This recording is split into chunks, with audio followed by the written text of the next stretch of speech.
गुरु माता की, भगवान भोलेनाथ की, माता कामाख्या की, सभी संतों की, गौ माता की, बोलिए सच्चे दरबार की, करौली शंकर महादेव की, हर हर महादेव।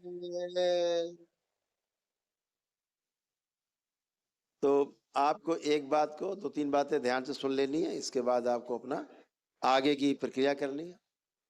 जैसे आपको सबको पुण्य मिले हैं, तो एक बात का ध्यान रखें, पुण्य मिलते हैं तो आगे की प्रक्रिया आपको दरबार के जो नियम है वैसे ही पालन करते हैं। जैसे लोग हवन करके जाते हैं और आगे के नियम पालन करते हैं, जैसे तमाम सूजन रहती मस्तिष्क में, है ना, उसके लिए लेपन करना, ये सब आपकी जिम्मेदारी, आप ही को करना है सब आप लोगों को, इसलिए ध्यान से सुनना है। अपना लेपन करना है, आपका अपना संकल्प करना है। शनिवार के दिन रात में 9 से 10 बजे के बीच में जो आपका चैनल है करौली सरकार का, उसमें, थैंक यू बेटा, आपको अपना संकल्प करना है ताकि आप सब स्वस्थ रहें। संकल्प से आप स्वस्थ होते हैं अपने, ये दो चीज करनी है। अमावस्या एक करनी रहती है, आप तो खैर हुई, तो कल अमावस्या की हो जाएगी, ये तो आप सौभाग्यशाली हो, दोबारा नहीं भागना पड़ेगा। तो एक अमावस्या पदयात्रियों के लिए, दंडवत यात्रियों के लिए 3 अमावस्या हैं दरबार की ओर से, ठीक है। समय समय पे जब भी मौका लगे अपना करते रहना, कभी एक बार कर ली, कभी महीना 2 महीना पे कर ली, जिस पे समय हो लगातार कर ले, जिस पे जैसे समय हो। बहुत सुंदर।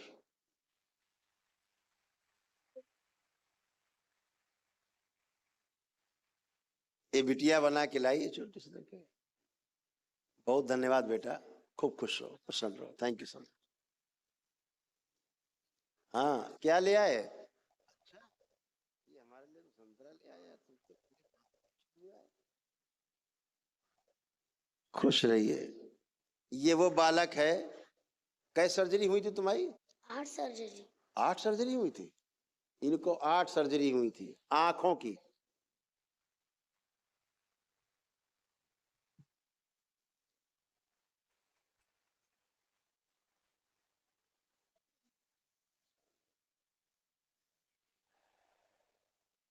हमें सबका नाम याद रखता है, पता रहता है। शिवम गुप्ता है ये, शिवांश। शिवांश गुप्ता है?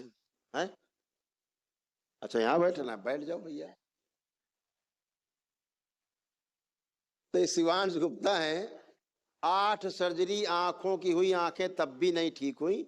इतना मोटा लेंस का चश्मा लगाए, दिखता तब भी नहीं था, बिना चश्मे घूम रहा।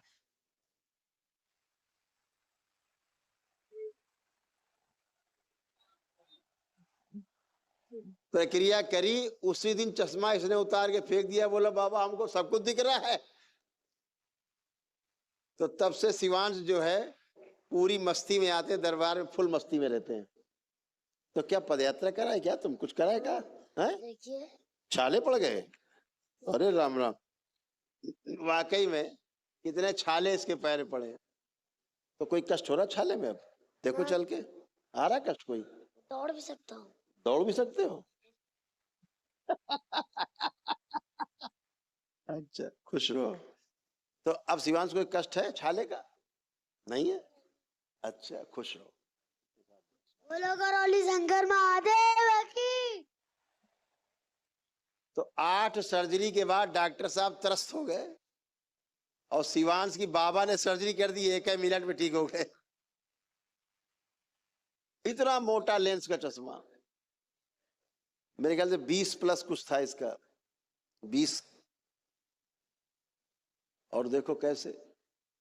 तो डॉक्टर साहब लोगों से हमारी प्रार्थना है, जैसे हमने महात्मा जी से करी, कृपा बनाए मानव जाति पे, उनके ही बच्चे हैं, अपने बच्चों का ध्यान रखें। भोग बहुत तगड़ा है। अभी एक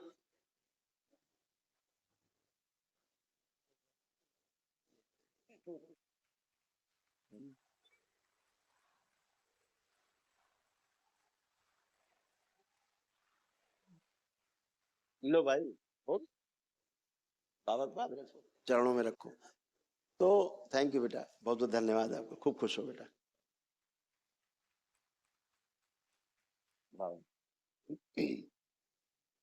तो क्या करते, अभी हमने एक रिपोर्ट पढ़ी, सरकारी रिपोर्ट है गवर्नमेंट की स्वयं की। मेरे ख्याल से कि कोई कमेटी है पार्लियामेंट की, उसने का कुछ सर्वे है, उसमें शायद ऐसा कुछ बताया गया कि 50-60% जो है सर्जरी जो है वो फेक सर्जरी, नकली सर्जरी, गलत सर्जरी नहीं चाहिए फिर भी हो रही। लेकिन ये आंकड़ा कम है। दरबार के देखे कम से कम 90% सर्जरी नकली है, जो होनी नहीं चाहिए वो ये कर रहे हैं। दरबार सर्जरी का कतई विरोधी नहीं है, जहां आवश्यक है वहां सर्जरी होनी चाहिए। हम नहीं करते क्या रोज, मतलब हम तो नहीं करते, सुश्रुत भगवान करते हैं, वो तो बहुत बड़े सर्जन थे। आज ये जो लिखे रहते हैं ना तमाम डॉक्टर लोग, डिग्री लिखे रहते हैं डॉक्टर के आगे तमाम डिग्री, उनकी किताब में पहले पन्ने पे सुश्रुत भगवान की फोटो है। जो आयुर्वेद को नहीं मानते, उन एलोपैथी वालों की उसमें लिखा है father of surgery, the father of surgery, Sushruta, उनको मानते। लेकिन ये जो आयुर्वेद के डॉक्टर चिकित्सक ये कर रहे हैं, और स्वामी रामदेव जी कर रहे हैं, प्राण दिए पड़े, पूरा जीवन लगा दिया है, पूरा जीवन लगा दिया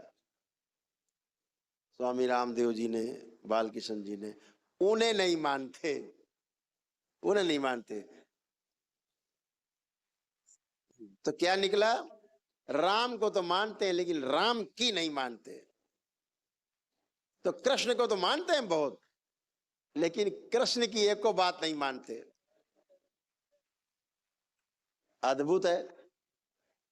अच्छा, ये परिपाटी तो देखा जाए तो भगवान श्री कृष्ण के समय में शुरू हो गई थी, उनके कुल में ही नहीं मानने वाली।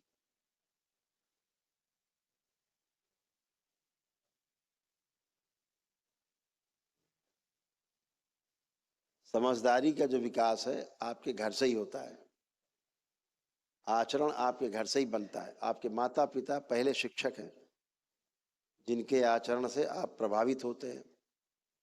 बिना कहे सुने आप अपनी माता पिता की चाल में, अब लड़का है तो पिता की चाल में चलने लगता है, उसी तरह चलेगा, स्टाइल में उसी तरह बात करेगा।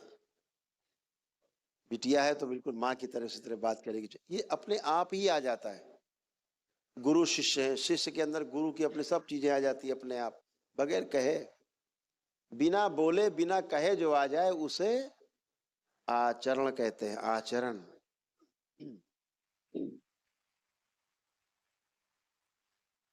और जो बोल के बता के आ जाए उसे शिक्षा और संस्कार, तो उसे हम संस्कार कहते हैं। तो देख देख के भी धीरे धीरे संस्कार बन जाते हैं। कहते हैं ना बहुत संस्कारी है, तो माता पिता का लक्षण दिखता है उसमें। ऐसे आप गुरु से जुड़ते हो तो गुरु के जो लक्षण हैं वो आप में धीरे धीरे